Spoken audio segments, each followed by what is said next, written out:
So here's my big roaster that I had my chicken broth and beef broth cooking in all weekend. This thing was full to the brim. And yeah, so now I have all this broth that I'm going to can today. Hey y'all, welcome to Days with Dawn. I'm back in the kitchen and I'm going to be canning chicken and beef broth today. We'll see how far I get with it all. Over the weekend I made chicken broth, homemade, and beef broth. And so now I'm going to have to can it, which is my least favorite part because you have to pressure can, and I'm just not a huge fan of pressure canning. It just takes a lot of time. So I hope you stick with me today as I take you through the day and we see how far we get. But for now, I'm going to turn you around and show you what all I've got started. It is just really you got to do this strategically when you have a small kitchen, let's just say. So I got a lot of things going on in the kitchen. Okay, so starting over here, I've got my first batch of jars. I'm fixing to wash and get them ready. And that is my next batch. Over here, this is gonna be supper. So I've got a Mississippi pot roast started because I'm hoping to get all of this done today, and I don't want to have to just stand over the stove and try to get supper done once I've been in the kitchen all day. I got my canning pot here. And over here, this is just the chicken broth. So here's the roaster that I do my broth in. I had all my bones in here, carrots, onions, celery. I have a video on making chicken broth. So there's that, and that is the chicken broth. It's all in glass jars. These are old pickle jars, and I still have to skim the fat off. And yeah, it's ready to roll. Okay, so I kind of got it set up. I've skimmed as much of the fat off of this one as I can. And I'm going to do things just a little bit differently than I usually do. Generally, I heat all of this up, put it in hot jars, put it in the hot pan. But this time, I'm doing it from cold. These are just wash jars, so they're cool. The pan is not hot. It's on 2, so it's on a low, so this can gradually be brought up to temperature, and I'm just going to pour it, hopefully, straight into the jars with 1-inch headspace. Looky there. It's going to be so much easier this way. It's so much faster. And I don't really know for sure what 1-inch headspace is. Let's see. I believe that's about it. All right, so looky there, just as simple as that. I'm going to place one of my lids. Should have got my little magnet. Oop, wait, first I'm going to wipe it with vinegar just to make sure if any oils or anything got on there. Put my lid on, put my ring on, and I'm just going to set it over here. And I'll do that 7 more times. Also, I'd like to add that after I skim off the fat, I put this plastic over it, put the lid on it, put a towel over it, and give it a good shake, because you know some of the goodie gets stuck down there on the bottom. You want it to go all throughout your broth. So you just kind of give it a good shake. Even though I strained this, there's still a little bit of goodie in there.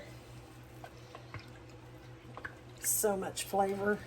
I drank a cup of the beef broth yesterday. It was so good. So healthy for you. So, now, here we go. I've got 2 jars in the canner already.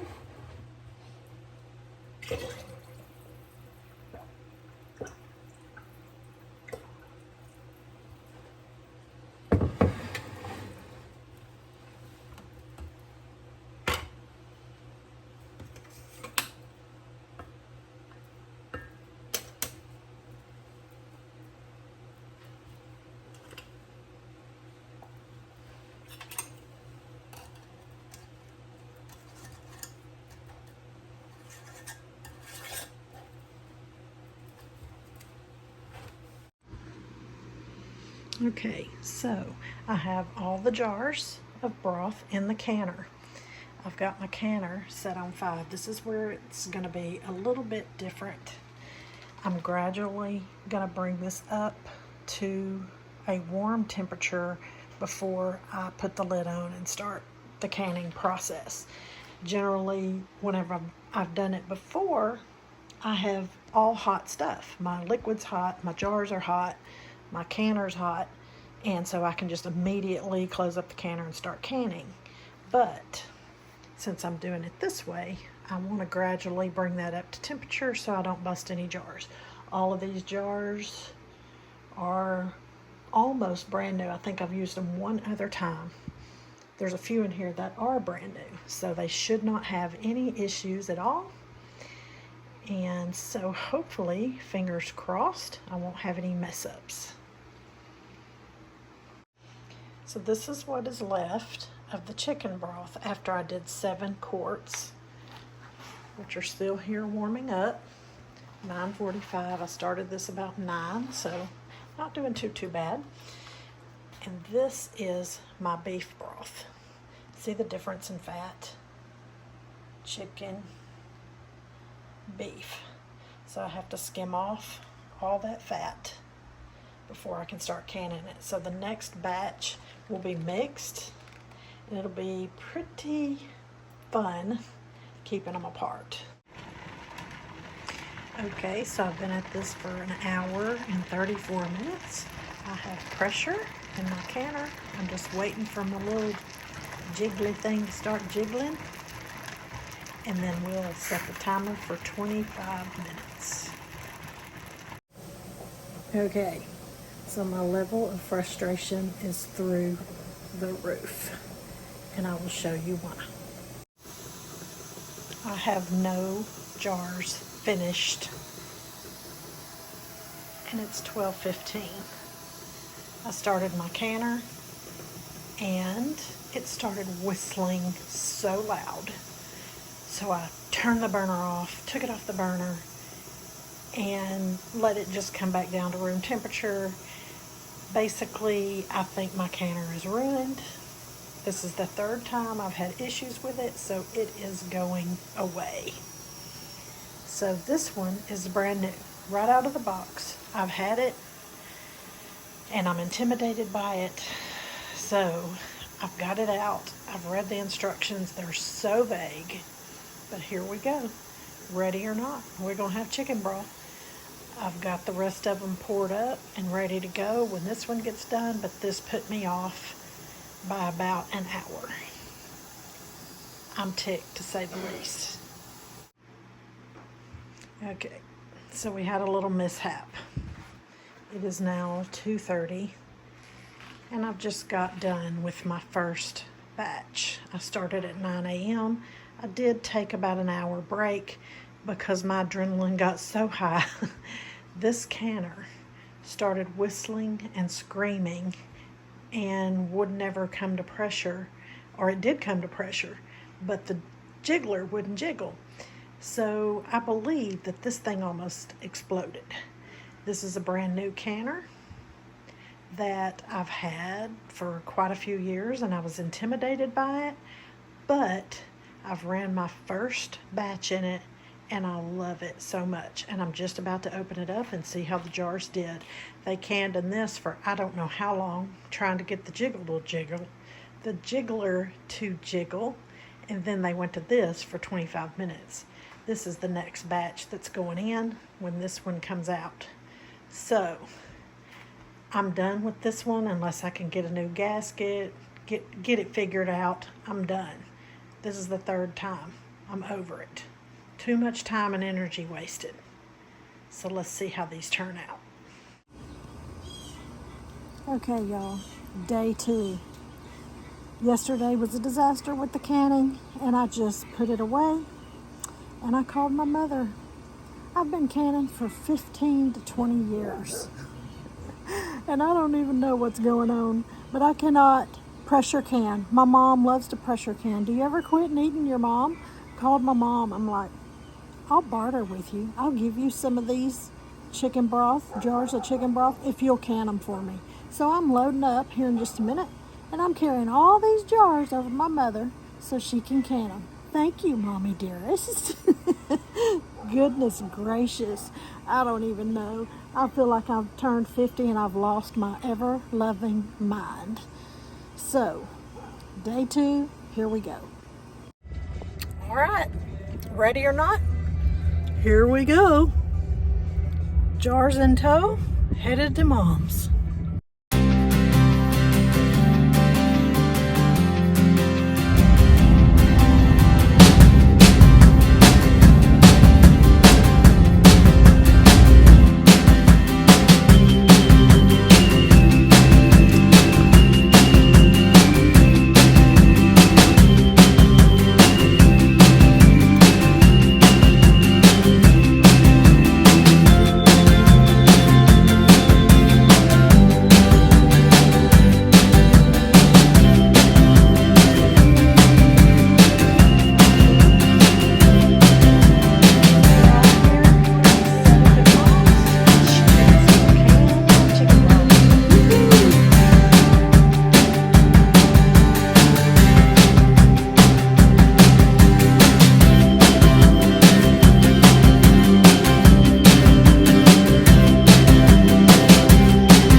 So I'm headed back to Mom's to pick up the chicken broth. We're on day 3. Yes, I'm driving.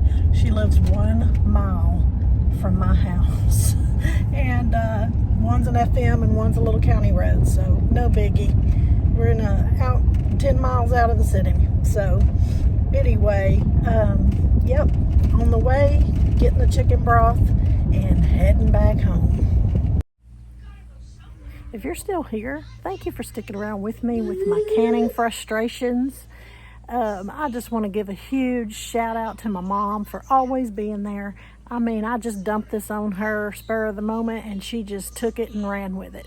So I'm so thankful to her. I'm thankful that I still have her here with me, and so she could take that burden off of my shoulders, because oh my goodness, I was fit to be tied. Hopefully y'all enjoyed this video. It's a work in progress, what I'm doing here. I don't even know what I'm doing here. It's just kind of a creative release for me, I guess. And so anyway, hope you enjoyed it, and we'll catch you in the next one.